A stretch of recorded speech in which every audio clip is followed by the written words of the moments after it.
เหงาอายเศร้าไกลถิ่นเนาเทินห่างเจ้าใจโจดจ่อยุ่งงานนา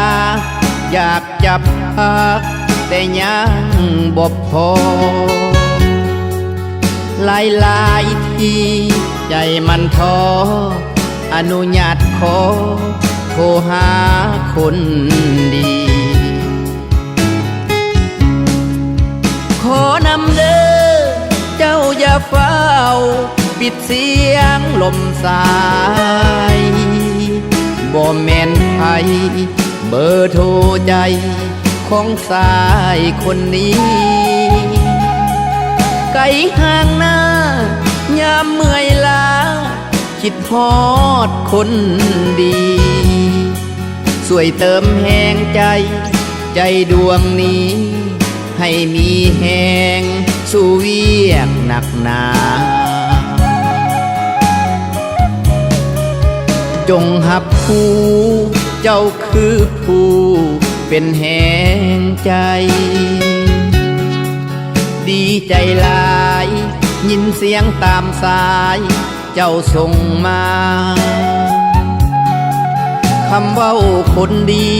เป็นวิตามินเสริมสร้างกายญาขอบใจหลายเด้อน้องลาคำเว้าวาจาเสริมใจยามเหงาจึงโทรหายามอายเหงายามอายเศร้าอันใดบอกขอเพียงได้ยินเสียงหวานนงเยาเปรียบดังน้ำทิพย์หยิบมาดื่มมีแห้งกว่าเก่าเจ้าคือเทพีสายคนเหงามีเพียงเจ้าช่วยเติมแห่งฝัน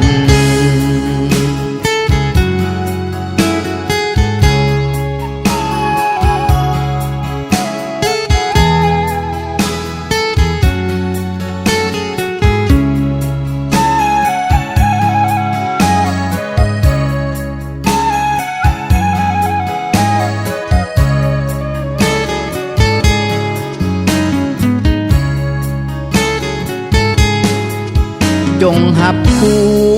เจ้าคือผู้เป็นแห่งใจ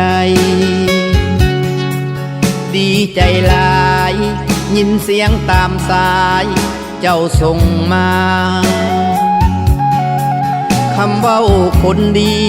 เป็นวิตามินเสริมสร้างกายญาขอบใจหลายเด้อน้องลาคำเว้าวาจาเสริมใจยามเหงาจึงโทรหายามอายเหงายามอายเศร้าอันใดบอกขอเพียงได้ยินเสียงหวานนงเยาเปรียบดังน้ำทิพย์หยิบมาดื่มมีแห้งกว่าเก่าเจ้าคือเทพีสายคนเหงามีเพียงเจ้าช่วยเติมแห่งฝัน